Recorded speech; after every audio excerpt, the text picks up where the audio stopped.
भारत माता की। भारत माता की। मां मुंडेश्वरी के ई पावन भूमि पर रउआ सबके अभिनंदन करतानी।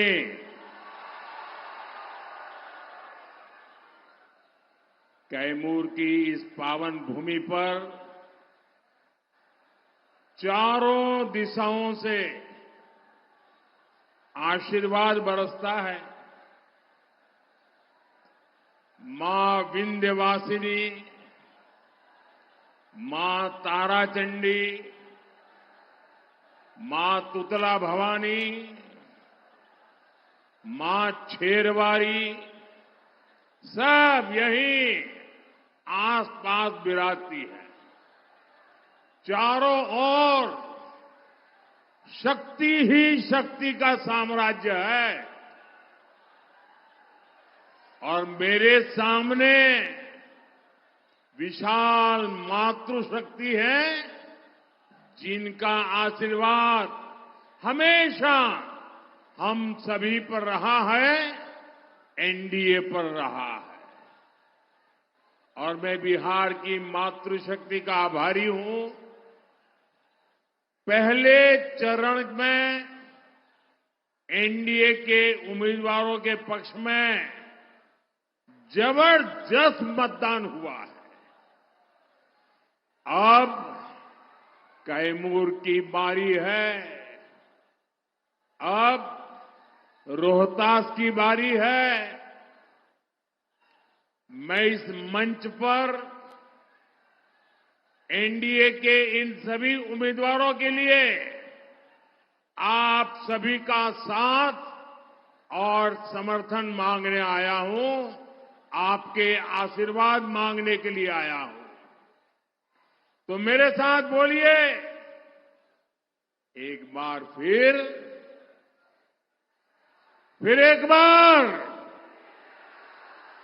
एक बार एनडीए सरकार, फिर एक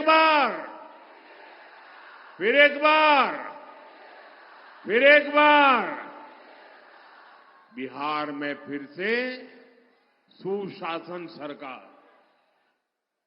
साथियों, जब ये चुनाव शुरू हुआ था तो आरजेडी और कांग्रेस के लोग फूल फूल के गुब्बारा हुए जा रहे थे।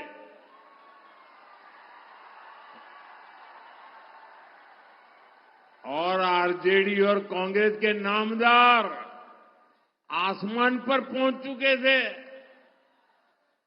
लेकिन चुनाव प्रचार के दौरान आरजेडी कांग्रेस के गुब्बारे की हवा निकलनी शुरू हो गई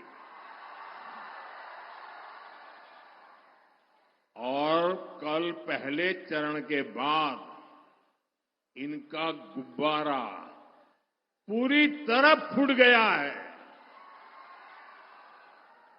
अब तो आरजेडी कांग्रेस का इकोसिस्टम, उनके समर्थक भी कह रहे हैं फिर एक बार।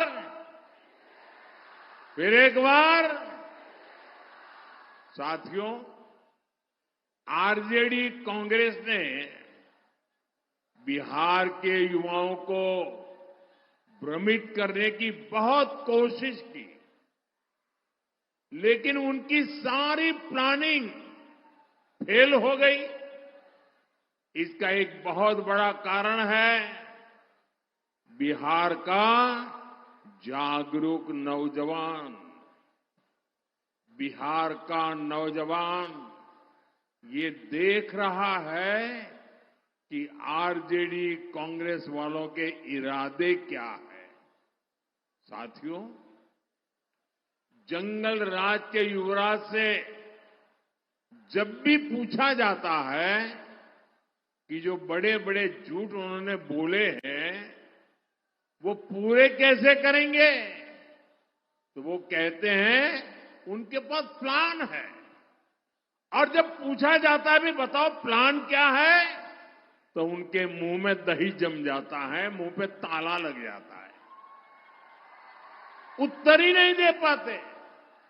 साथियों, आरजेडी वालों का जो प्लान है, उससे मैं आज आप सबको और बिहार को भी और देश को भी सतर्क कर रहा हूं। आप देखिए, आरजेडी के नेताओं के किस तरह के गाने वायरल हो रहे हैं।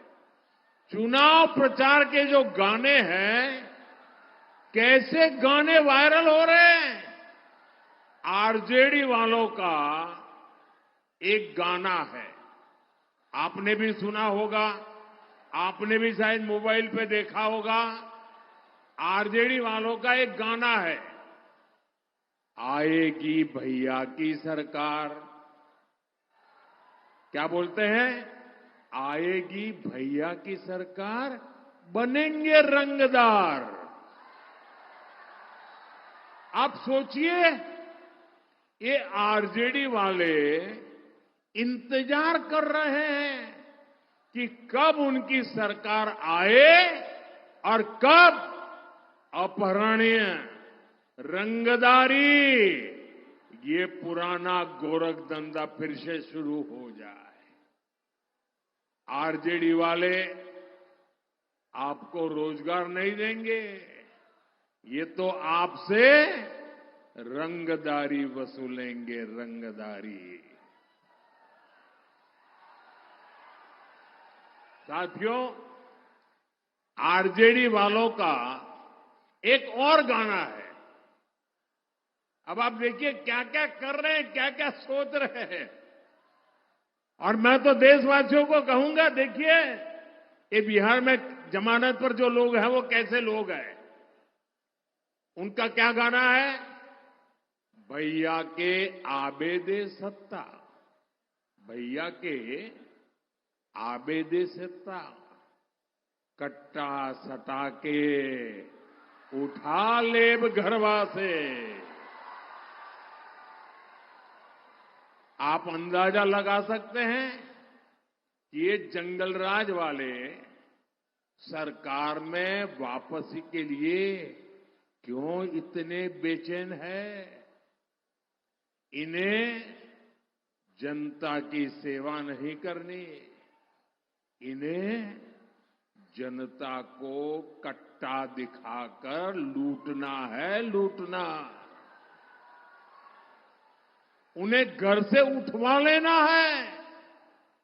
साथियों, आरजेडी का एक और गाना चल रहा है। बताऊं बताऊं कैसा गाना चल रहा है? उनका एक और गाना चल रहा है, मारब सिक्सर के,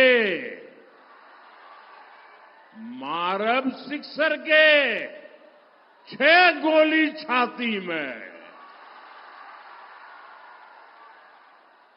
यही इनका तौर तरीका है, यही इनका प्लान है। इनसे कोई भी सवाल पूछेगा तो यही जवाब मिलेगा, मारब सिक्सर के 6 गोली छाती में। साथियों, यही जंगल राज की आहट है। ये बहनों बेटियों को, गरीब, दलित, महादलित, पिछड़े, अति पिछड़े समाज के लोगों को ये डराने का प्रयास है, भय पैदा करने का खेल है इनका। साथियों, जंगल राज वाले कभी भी कोई निर्माण कर ही नहीं सकते। वे तो बर्बादी और बदहाली के प्रतीक है। इनके टीम को कहता हूं, जरा ले लीजिए इनसे भाई, और आप बैठिए नीचे, ले लेंगे वो, बैठिए। पीछे औरों को रुकावट होती है भैया। अंग्रेजों के जमाने में डालमिया नगर की नींव पड़ी थी। दशकों के परिश्रम के बाद एक फलता फूलता औद्योगिक नगर बनता जा रहा था। लेकिन फिर से कुशासन वालों की राजनीति आ गई, कुशासन की राजनीति आ गई, जंगल राज आ गया, फिरौती, रंगदारी, करप्शन, कट कमीशन, हत्या, अपहरण, धमकी, हड़ताल, यही सब होने लगा। देखते ही देखते जंगल राज ने सब कुछ तबाह कर दिया। साथियों, जंगल राज ने बिहार में विकास की हर संभावना की भ्रूण हत्या करने का काम किया था। मैं आपको एक और उदाहरण दिलाता हूं। आप कैमूर में देखिए, प्रकृति ने क्या कुछ नहीं दिया है। ये आकर्षक पर्यटन स्थलों में एक महत्वपूर्ण स्थान हो सकता था, लेकिन जंगल राज ने ये कभी होने नहीं दिया। जहां कानून का राज न हो, जहां माओवादी आतंक बढ़ रहा हो, क्या वहां पर कभी कोई टूरिज्म जाएगा क्या? जाएगा क्या? जरा बताइए ना, जाएगा क्या? नहीं जाएगा ना। नीतीश जी ने आपके इस क्षेत्र को उस भयानक स्थिति से बाहर निकाला है। मुझे खुशी है कि अब धीरे धीरे यहां पर्यटकों की संख्या बढ़ने लगी है। जिस करकटगढ़ वाटरफॉल, उस वाटरफॉल के आसपास माओवादी आतंक का खौफ होता था, आज वहां पर्यटकों की रौनक रहती है। यहां जो हमारे धाम है, वहां तीर्थयात्रियों की संख्या लगातार बढ़ रही है। जागृत देवता हर्षु ब्रह्म के दर्शन करने लोग आते हैं।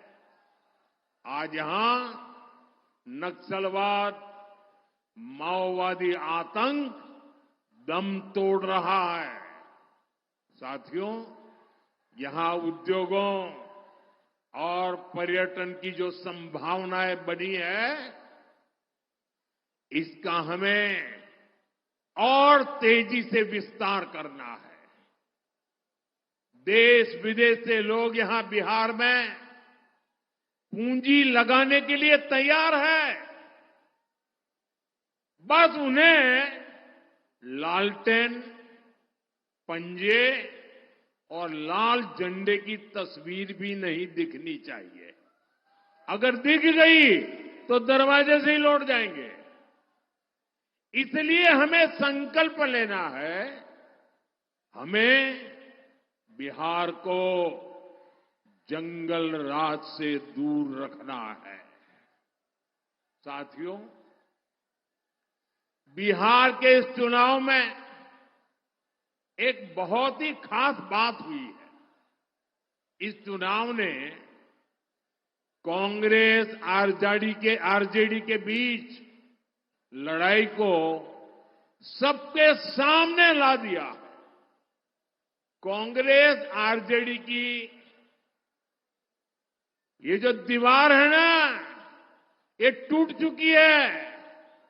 और कांग्रेस आरजेडी की टूटी दीवार पर ये लोग चाहे जितना पलस्तर कर लें, अब दोनों पार्टियों के बीच खाई गहरी होती जा रही है। पलस्तर से काम चलने वाला नहीं है। आप देखिए, इस क्षेत्र में भी कांग्रेस के नामदार ने रैलियां की, लेकिन पटना के नामदार का नाम नहीं लिया। कितनी छुआछूत है देखिए, वो पटना के नामदार का नाम लेने को तैयार नहीं। कांग्रेस के नामदार दुनिया जहां की कहानियां कहते रहते हैं, लेकिन आरजेडी के घोषणा पत्र पर कोई सवाल पूछे कि आरजेडी ने बड़े बड़े वादे किए, क्या कहना है, तो कांग्रेस के नामदार के मुंह पर ताला लग जाता है। ये कांग्रेस के नामदार अपने घोषणा पत्र की झूठी तारीफ तक नहीं कर पा रहे। एक दूसरे को गिराने में जुटे ये लोग बिहार के विकास को कभी गति नहीं दे सकते। साथियों, ये लोग अपने परिवार के अलावा किसी को भी नहीं मानते। कांग्रेस ने बाबा साहब आंबेडकर की राजनीति खत्म की, क्योंकि बाबा साहब आंबेडकर का कद ये दिल्ली में बैठे शाही परिवार से ऊंचा था। इन्होंने बाबू जगजीवन राम जी को भी सहन नहीं किया। सीताराम केसरी, उनके साथ भी ऐसा ही किया। बिहार के ऐसे एक से बढ़कर के एक दिग्गज नेता को अपमानित करना, यही शाही परिवार का खेल रहा है। जबकि साथियों, भाजपा के एनडीए के संस्कार सबको सम्मान देने के हैं, सबको साथ लेकर चलने के हैं। हम तो गौरव से कहते हैं, हमें लाल मुनि चौबे जी जैसे वरिष्ठों ने सिखाया है, संस्कार दिए हैं। यहां भभुआ में भाजपा परिवार के पूर्व विधायक आदरणीय चंद्रमौली मिश्रा जी भी हमारी प्रेरणा है। अब तो वो 100 के निकट जा रहे हैं, 96 हो चुके हैं। और जब कोरोना का संकट आया तो ऐसे हमारे सभी सीनियर को मैं फोन कर रहा था, तो मैंने मिश्रा जी को भी फोन किया, चंद्रमौली जी से मैंने उनके हालचाल पूछे, और मैं हैरान था, ये उम्र, लेकिन फोन पर वो मेरा हाल पूछ रहे थे, मेरा हौसला बढ़ा रहे थे। ये इस धरती में आदरणीय चंद्रमौली मिश्रा जी जैसे व्यक्तियों से सीखते हुए हम भाजपा के कार्यकर्ता आगे बढ़े हैं। साथियों, ऐसे वरिष्ठों से मिले संस्कारों ने हमें राष्ट्रभक्तों का, देश के लिए जीने मरने वालों का सम्मान करना सिखाया है। इसलिए हमने बाबा साहब आंबेडकर से जुड़े स्थानों को पंच तीर्थ के रूप में विकसित किया। और मैं तो काशी का सांसद हूं, मेरे लिए बड़े गर्व की बात है कि बनारस संत रविदास जी की जन्मभूमि है। संत रविदास की जयंती पर मुझे कई बार वहां जाने का सौभाग्य प्राप्त हुआ है। 10-11 साल पहले वहां क्या स्थिति थी और आज वहां कितनी सुविधाएं श्रद्धालुओं के लिए बनी है, इसकी चर्चा सिर्फ बनारस में नहीं, बनारस के बाहर भी सभी समाजों में होती है। साथियों, बनारस ही नहीं, भाजपा सरकार मध्य प्रदेश के सागर में भी संत रविदास का भव्य मंदिर और स्मारक बना रही है। हाल ही में मुझे कर्पूरी ग्राम जाने का अवसर मिला था। वहां पिछले कुछ वर्षों में सड़क, बिजली, पानी, शिक्षा और स्वास्थ्य से जुड़ी सुविधाओं का विस्तार हुआ है। कर्पूरी ग्राम रेलवे स्टेशन को आधुनिक बनाया जा रहा है।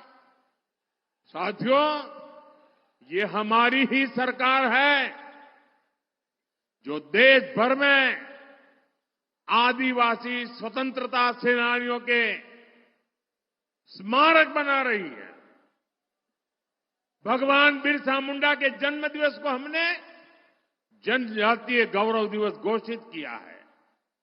1857 के क्रांतिवीर वीर कुंवर सिंह जी की विरासत से भावी पीढ़ी प्रेरित हो, इसके लिए हर वर्ष व्यापक तौर पर विजय दिवस का आयोजन किया जा रहा है। साथियों, कैमूर को धान का कटोरा कहा जाता है।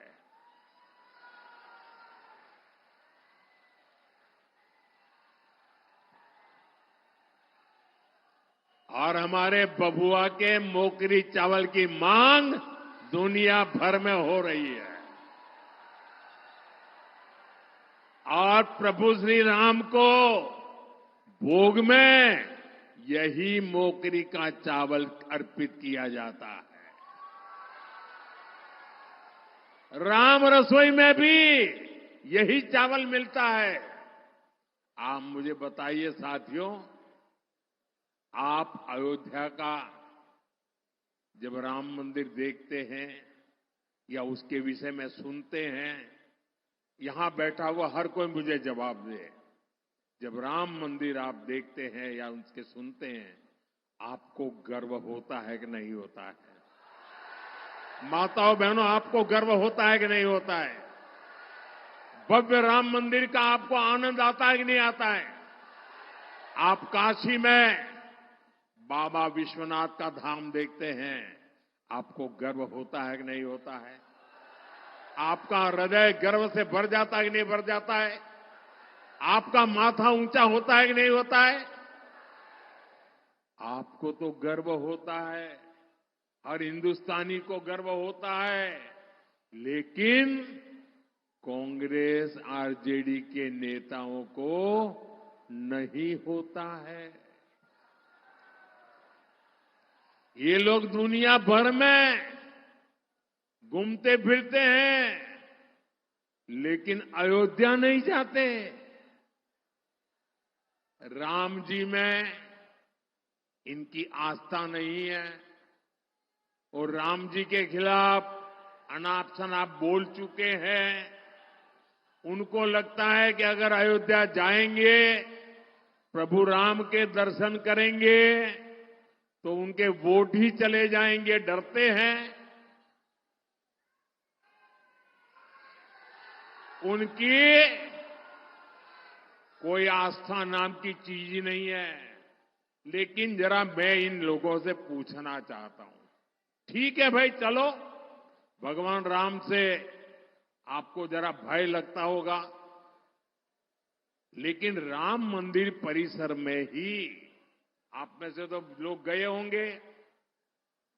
उसी राम मंदिर परिसर में भगवान राम विराजमान है, वहीं पर माता शबरी का मंदिर बना है, महर्षि वाल्मीकि जी का मंदिर बना है, वहीं पर निषाद राज का मंदिर है। आरजेडी और कांग्रेस के लोग, अगर राम जी के पास नहीं जाना है तो तुम्हारा नसीब, लेकिन वाल्मीकि के मंदिर में माथा टेकने में तुम्हारा क्या जाता है? शबरी माता के सामने सर झुकाने में तुम्हारा क्या जाता है? अरे निषाद राज के चरणों में कुछ पल बैठने में तुम्हारा क्या जाता है? ये इसलिए क्योंकि वे समाज के ऐसे दिव्य पुरुषों को नफरत करते हैं, वो अपने आप को ही शहंशाह मानते हैं। और इनका इरादा देखिए, अभी छठी मैया पूरी दुनिया अब छठी मैया के प्रति सर झुका रही है। हिंदुस्तान के कोने कोने में छठी मैया की पूजा होने लगी है। और मेरे बिहार में तो ये मेरी माताएं बहनें 3-3 दिन तक इतना कठिन व्रत करती हैं और आखिर में तो पानी तक छोड़ देती है। ऐसी तपस्या करती हैं।